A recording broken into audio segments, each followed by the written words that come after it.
News Kannada ವಾಹಿನಿಗೆ ಸ್ವಾಗತ. ಯಾದಗಿರಿ ಜಿಲ್ಲೆಯ ಶಹಾಪುರದ ಡಿಡಿಯು ಶಿಕ್ಷಣ ಸಂಸ್ಥೆ ಶಾಲೆಯಲ್ಲಿ ಓದ್ತಾ ಇದ್ದ ವಿದ್ಯಾರ್ಥಿ ಕುಮಾರ್ ಚೇತನ್ ಸಾವಿಗೆ ಕಾರಣರಾದ ಡಿಯು ಶಿಕ್ಷಣ ಸಂಸ್ಥೆ ಮೇಲೆ ಪ್ರಕರಣ ದಾಖಲಿಸಿ ಕೂಲಂಕುಷವಾಗಿ ತನಿಖೆ ಆಗಬೇಕು ಹಾಗೂ ಸದರಿ ಸಂಸ್ಥೆಯು ವಿದ್ಯಾರ್ಥಿ ಕುಟುಂಬಕ್ಕೆ 50 ಲಕ್ಷ ಪರಿಹಾರ ಕೊಡಬೇಕು ಅಂತ ಆಲ್ ಇಂಡಿಯಾ ಬಂಜಾರ ಸೇವಾ ಸಂಘ ಯುವ ಘಟಕ ಯಾದಗಿರಿ ಜಿಲ್ಲಾ ಅಧ್ಯಕ್ಷರು ಆದ ರವಿ ರಾಠೋಡ್ ಮುದ್ದಾಳ್ ಇವರು ಒತ್ತಾಯಿಸಿದ್ದಾರೆ. ಶಹಾಪುರ ಪಟ್ಟಣದ ಡಿಡಿಯು ಶಾಲೆಯ ವಿದ್ಯಾರ್ಥಿ ಕುಮಾರ್ ಚೇತನ ಆರೋಗ್ಯವಿದ್ರೂ ಕೂಡ ಬೆಂಚ್ ಮೇಲೆ ಮಲಗಿಸಿದ ವರ್ಗ ಶಿಕ್ಷಕರು ವಿದ್ಯಾರ್ಥಿಗೆ ವಾಂತಿಯಾಗಿದ್ರು ಆಸ್ಪತ್ರೆಗೆ ಕರೆದುಕೊಂಡು ಹೋಗದೆ ನಿರ್ಲಕ್ಷ್ಯ ವಹಿಸಿದ್ದಾರೆ. ಶಾಲೆಯ ಆಡಳಿತ ಮಂಡಳಿ ವಿದ್ಯಾರ್ಥಿಗೆ ಗದರಿಸಿ 2 ಗಂಟೆ ಅದೇ ಬೆಂಚಿನ ಮೇಲೆ ಮಲಗುವಂತೆ ಹೇಳಿ ನಿರ್ಲಕ್ಷ್ಯ ಮಾಡಿದ ಪರಿಣಾಮ ವಿದ್ಯಾರ್ಥಿ ಚೇತನ್ ಸಾವನ್ನಪ್ಪಿದ್ದಾರೆ ಎಂದು ಆರೋಪಿಸಿದರು. ಚೇತನ್ ತಂಗಿ ಪವಿತ್ರ ಅಲ್ಲಿನ ಶಾಲಾ ಶಿಕ್ಷಕರಿಗೆ ನಮ್ಮ ಅಣ್ಣನಿಗೆ ತೀರಾ ಅನಾರೋಗ್ಯವಿದ್ದು ಅವನಿಗೆ ಮೊಬೈಲ್ ಕೊಡಿ ಅಂತ ಪರಿಪರಿಯಾಗಿ ಬೇಡಿಕೊಟ್ಟು ಇದಕ್ಕೆ ಆಡಳಿತ ಮಂಡಳಿ ಪರವಾನಗಿ ಬೇಕೆಂದು ನೆಪ ಹೇಳಿ ನಿರ್ಲಕ್ಷ್ಯ ವಹಿಸಿದ್ದಾರೆ. ಈ ಬಗ್ಗೆ ಮಾನ್ಯ ಮುಖ್ಯಮಂತ್ರಿಗಳು ತನಿಖೆಗೆ ಆದೇಶಿಸಿದ್ದಾರೆ. ಇದಲ್ಲದೆ ಮೃತನ ತಂದೆ ತಾಯಿಗೆ ಈ ಬಗ್ಗೆ ಮಾತನಾಡದಂತೆ ಕೆಲವು ವ್ಯಕ್ತಿಗಳು ಆಮಿಷ ತೋರಿಸಿ ಈ ಪ್ರಕರಣ ಮುಚ್ಚಿ ಹಾಕಲು ಯತ್ನಿಸಿದ್ದಾರೆ. ಅವರ ತಂದೆ ತಾಯಿಗೆ ಮಾಧ್ಯಮದವರ ಜೊತೆ ಮಾತನಾಡಲು ಕೂಡ ಬಿಡ್ತಾ ಇಲ್ಲ, ಪೊಲೀಸ್ ಠಾಣೆಗೆ ಹೋಗಿ ದೂರು ಕೊಡಲು ಕೂಡ ಬಿಡ್ತಾ ಇಲ್ಲ. ಒಟ್ಟಾರೆ ಈ ಸಾವಿನ ಬಗ್ಗೆ ಕೂಲಂಕುಷವಾಗಿ ತನಿಖೆ ಆಗಬೇಕು ಅಂತ ಒತ್ತಾಯಿಸಿದ್ರು.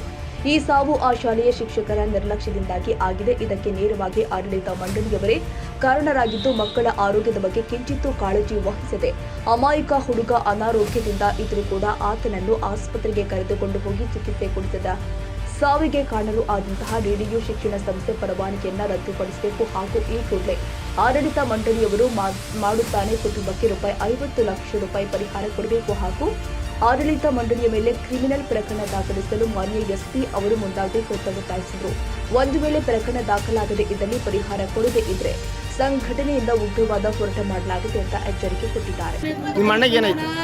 ನಮ್ಮ ಅಣ್ಣ ಆರಾಮಿದ್ದರಿ ಅಷ್ಟೇ. ನಮ್ಮ ಲಾಸ್ಟ್ ಬೆಂಚ್ ಸ್ಕೂಲ್ ನಮ್ಮ ಅಣ್ಣ ಬಿಡಕ್ ಬಂದನ್ರಿ 2-3 ಸಲ ಲೋಕಲ್ ಮಾಡ್ತಾರಿ. ನಾನು ಬಿ ಅಷ್ಟೇ, ನಮ್ಮ ಅಣ್ಣ ಬಿ ಅಷ್ಟೇ ಲೋಕಲ್ ಮಾಡ್ರಿ. ಆಯ್ತು ಇವತ್ತು ಸಂಜೆ 10ಕ್ಕೆ ರೀ ಸ್ಕೂಲಿಗೆ ಬಂದನ್ರಿ. ಸ್ಕೂಲಿಗೆ ಬಂದಿಲ್ಲ ರೀ, ನಮ್ಮ ಅಣ್ಣ ಬಿಡಕ್ ಬಂದನ್ರಿ. ಮಿಸ್ ಸರ್ ಏನಂದ್ರಿ ಬಿಡಲ್ಲ ಅಂತಂದ್ರೆ 5:10ಕ್ಕೆ ಬರ್ರಿ ಬಿಡ್ತೀನಿ ಅಂತಂದ್ರಿ. ಅದು ಪರೀಕ್ಷೆ ಐತ್ರಿ. 2-3 ಸರ್ತಿ ವಾಮಿಟ್ ಮಾಡ್ಕೊಂಡ್ರಿ ಸರ್. ಸುಸ್ತಾಗಿ 2-3 ಸರ್ತಿ ವಾಮಿಟ್ ಮಾಡ್ಕೊಂಡ್ರಿ ಸರ್. ವಾಮಿಟ್ ಮಾಡ್ಕೊಂಡು ಈಗ ನೀನು ನಿಮ್ಮ ಅಣ್ಣ ಇಬ್ರು ಹಾಸ್ಟೆಲ್ನಾ? ಹಾನ್ರಿ, ಹಾಸ್ಟೆಲ್. ನಮ್ಮ ಅಣ್ಣ ಹಾಸ್ಟೆಲ್, ನಾನು ಹಾಸ್ಟೆಲ್. 2-3 ಸರ್ತಿ ವಾಮಿಟ್ ಮಾಡ್ಕೊಂಡ್ರಿ ಸರ್. ನಾ ಕಿಟಕಿ ಅಲ್ಲ ನೀವು ನಿಮ್ಮ ಅಣ್ಣ ಇಬ್ರು ಗೌರ್ಮೆಂಟ್ ಸೆಲೆಕ್ಷನ್ ಆಗಿದ್ರ? ಇಲ್ಲ ರೀ, ನಾನು ಅಷ್ಟೇ ಗೌರ್ಮೆಂಟ್ ಸೆಲೆಕ್ಷನ್ ಅಮ್ಮ ಬೇರೆ ಅಂದ್ರೆ ಪ್ರೈವೇಟ್. ಅವನಿಗೇನು ಅಮೌಂಟ್ ದುಡ್ಡು ಕೊಟ್ಟಿದ್ದೀರಾ? ಎಷ್ಟು ದುಡ್ಡು ಕೊಟ್ಟಿದ್ದೀರಾ ಅವ್ರಿಗೆ? 35 ಹಾಸ್ಟೆಲ್ ರೀ. School fees 10. ಈಗ ಅಲ್ಲಿ ನಿಮ್ಮ ಅಂದರೆ ವಾರ್ಡನ್ ಮತ್ತು ಸರ್ಗಳ ನಿರ್ಲಕ್ಷ್ಯನ ನೀವು ಫೋನ್ ಕೊಟ್ಟಿಲ್ಲ ಅನ್ನೋದ್ರ ಬಗ್ಗೆ? ಹಾಂ ರೀ, ನಾವು HM ಸರ್ ಫೋನ್ ಕೇಳಿದ್ವಿ. ನಮ್ಮ ಅಣ್ಣ ಬರ್ತಿರ್ತಾರೆ. ಏನಂದ್ರೆ ಅವರು HM ಸರ್ ಪ್ರೇಯರ್ ಆಗೋ ಟೈಮಿಗೆ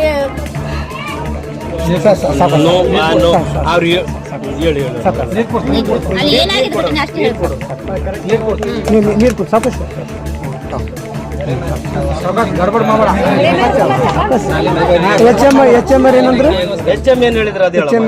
HM ಸರ್ ಪರೀಕ್ಷೆ ಆದ್ರಿ 10th ಅವರು. ನಾಳೆ 10th ಪರೀಕ್ಷೆ ಆದ್ರೆ ಸಂಜೆಗೆ ಬಂದು 5:10ಕ್ಕೆ ಸ್ಕೂಲ್ ಬಿಡ್ತೀರಿ, ಅವಾಗ ಬರ್ರಿ ಅಂದ್ರು. ಅವಾಗ ಬಂದ್ರೆ ನಮ್ಮ ಅಣ್ಣ ಆಗ್ತಕ್ಕ ಉಳ್ದಾನೇನ್ರಿ ಹೇಳ್ರಿ. ನಮ್ಮ ಅಣ್ಣಗಿಲ್ಲ ಏನಂದ್ರಿ, ನಾನು ಸ್ಕೂಲ್ ಒಳಗೆ ಕುಂತಿದ್ದೆ ರೀ. ನನ್ನ 9th ಕ್ಲಾಸ್, ನಮ್ಮ ಅಣ್ಣ 10th ಕ್ಲಾಸ್ ರೀ. ನಾ ಒಳಗೆ ಕುಂತಿನಿಲ್ಲ ರೀ.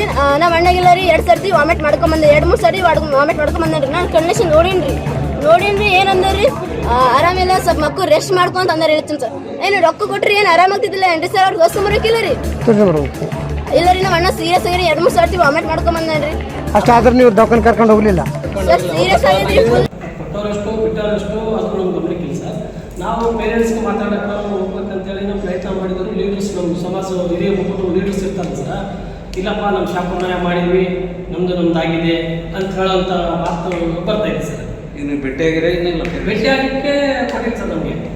ಅಲ್ಲಿ ಭೇಟಿಯಾಗಬೋದ್ರಲ್ಲ, ಅದಕ್ಕೆ ಯಾರು ಪರ್ಮಿಷನ್ ಬೇಕು? ನೀವಾಗ ಹೋಗ್ಬೋದು. ಇಲ್ಲ ನಾವು ಅದೇ ಸರ್, ನಾವು ಹೋಗ್ಬೇಕಂತೆ ಅಲ್ಲಿ ಊರಿಗೆ ಹೋಗೋಣ. ಅವ್ರೇನಾದ್ರು ಸಣ್ಣಪ್ಪ ಅವರು ಹುಷಾರಿಲ್ಲ ಅಂತಂದಾರ ಸರ್. ಅವರೆಲ್ಲ ಪೊಲ್ಯೂಷನ್ ಇದು ಅದಲ್ಲ. ಈಗ ಸದ್ಯಕ್ಕೆ ಈಗ ಒಂದು ಸ್ವಲ್ಪ ಬಿಸಿ ಇದ್ದಿದ್ದೆ ಮಾತಾಡೋದು ಬರ್ರಿ 2 ದಿನ ಹೋಗಿ ಯಾರಂತಾರೆ ಮುಖಂಡ್ರು ಸರ್. ಅಲ್ಲಿ ತಾಂಡ ನೀವು ಅವ್ರನ್ನ ಯಾಕೆ ಕೇಳ್ತಾರೆ? ನೀವು ಡೈರೆಕ್ಟ್ ಅವ್ರ ಮನೆಗೆ ಹೋಗಿ ನಮ್ಮ ಕಡೆ ಹೇಗಿದ್ದಾರೆ ಸರ್ ಕೇಳ್ಬೇಕಾದ್ರೆ ಒಬ್ಬ ನಾಯಕರು ಅಂತ ಇರ್ತಾರೆ ಸರ್, ಕಾರ್ಬಾರಿ ಅಂತ ಇರ್ತಾರೆ. ನೀವು ನಾಟಕದಲ್ಲಿ ನಿಮಗೆ ಸಮಸ್ಯೆ ಆಗಿದೆ ಅಂತಲ್ಪ ನಾನು ನಿಮಗೆ ಮಾತಿಂದು ಸಮಾಜ ಕಡೆಯಿಂದ ನೀವು ಅದೆಲ್ಲ ಕೇಳೋದೇ ನಾನು ಫಸ್ಟ್.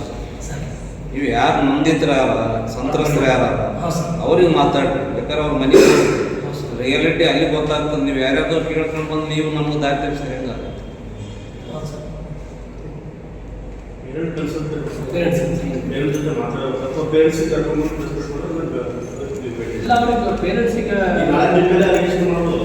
ಏನು ಸರ್ ನೀವು ವ್ಯವಸ್ಥೆ ಮಾಡ್ಕೊಂಡು ಬಂದಿರಂತ ಎಷ್ಟು ಸಮಾಜದ ನಾವು ಸಮಾಜದ ಮುಖಂಡರು ಹೇಳ್ತಾರ ಅವರು ವ್ಯವಸ್ಥೆ ಆಗ್ಬಾರ್ದಂತ ಅಥವಾ ವ್ಯವಸ್ಥೆ ಆದ ಬೇರೆ ಅವ್ರು ಹೇಳಿ ಕಳಿಸ್ಯಾರ ಅಂತ ಹೇಳ್ತಾರೆ ನಾಳೆ ನಿಮ್ಮ ಸಮಾಜದ ಮುಖಂಡರು ಅವಾಗ ಏನು ಮಾಡ್ತಾರೆ ಇಲ್ಲ ನಾವು ಉತ್ತರ ಕೊಡ್ತೀವಿ ಸರ್ ಯಾರು ಅದೇ ಆಗುತ್ತಲ್ರಿ ನೀವು ಅವ್ರು ಹೇಳ್ತಾರ ನೀವು ಹೇಳ್ತೀರಿ ಉತ್ತರ ಕೊಡೋಕೆ ಬರ್ತೀರಿ ಅದು ಸಲ ಅದನ್ನೇ ಮಾಡೋಕ್ಕಾಗಲ್ಲ ನಾವು ಇಲ್ಲ ಒಂದು ವೇಳೆ ಅವ್ರ ಮೇಲೆ ಇದು ಮಾಡ್ತಾರೆ ಅಂತ ಹೇಳ್ತಾರೆ ಸರ್ ಅದಕ್ಕೆ ನಾವು ಹೇಳ್ತೀವಿ ಸರ್ ನೀವು ಏನು ಮಾಡಿದ್ರಿ ಅವತ್ತ ಇದೇ ಬಾಡಿ ತೊಗೊಂಡು ಹೋಗಿ ನಾವು ಅಲ್ಲೇ ಕೂತಿದ್ದೀವಿ ಅಂದ್ರೆ ಅದು FR ಆಗಿ ಅವರಿಗೆ ಸರ್ಕಾರದಿಂದ ಪರಿಹಾರವನ್ನು ಕೊಡ್ತಿತ್ತು ಮತ್ತು ಸಂಸ್ಥೆದವರು ಅವ್ರಿಗೆ ಏನಾದರೂ ಸಹಾಯಧನ ಇದು ಮಾಡ್ತಿದ್ರು ಅನಾವಶ್ಯಕವಾಗಿ ನಾವು ಇದು ಮಾಡಿಕೊಂಡು ಅವ್ರಿಗೆ ನಾವು ಕೇಳಿ ಅವ್ರಿಗೆ ನಾವು ಉತ್ತರ ಕೊಡ್ತೀವಿ ಸರ್ ಈ ವಿಷಯದ ಬಗ್ಗೆ ಅವ್ರಿಗೆ ಪ್ರಶ್ನೆ ಮಾಡಿದ್ದಾರೆ ಈಗ ನಮ್ಮ ಉದ್ದೇಶ ಏನಾದ ಸರ್ ಈಗ ನಮ್ಮ ಸಮಾಜ ಕಡೆಯಿಂದ ನಮ್ಗೆ ಏನಾಗಬೇಕಪ್ಪ ಅಂತಂದರೆ ಅದು ಮೂಲ ಏನು ಇದೆ ಸರ್ ಮೂಲ ಅದು ತನಿಖೆ ಆಗಬೇಕು ಮತ್ತು ಅದು ಯಾವ ಇದರಿಂದಾಗಿದೆ ಅವ್ರ ಮೇಲೆ ಯಾರ ಮೇಲೆ ಅದು ಇದಾಗಿದೆ ಅವ್ರ ಮೇಲೆ FR ಆಗಬೇಕು FR ಆಗಿ ಅದು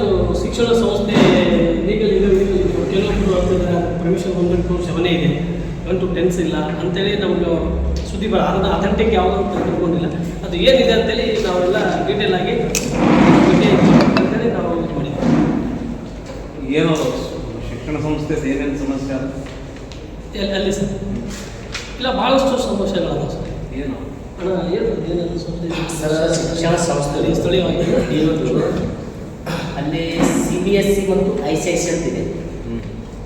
ಅಲ್ಲಿ ನಮ್ಗೆ ಹೇಳೋ ಪ್ರಕಾರ CBSE ಮತ್ತು ICIC ಎರಡಕ್ಕೂ ಪರ್ಮಿಷನ್ ಇಲ್ಲ. ಅಲ್ಲಿ ಏನಿಲ್ಲ ಅಂತಂದ್ರೂ ಒಂದು 2-3 ಸಾವಿರ ಜನಸಂಖ್ಯೆ ಇದೆ ಸ್ಕೂಲಲ್ಲಿ DDU CBSE ಮತ್ತು ICIC ಅಂತ ಅಡ್ಮಿಷನ್ ಇದೆ ಸರ್. ಅಡ್ಮಿಷನ್ ಅಂತ ನಮ್ಗೆ ಅಷ್ಟಿಲ್ಲ. ಕನ್ನಡ ಮಾಧ್ಯಮ ಆದಂತ ಸುದ್ದಿ ಸರ್ ಅಷ್ಟೇ 3ನೇ ತರಗತಿ ಅಷ್ಟೇ ಅಂತೇಳಿ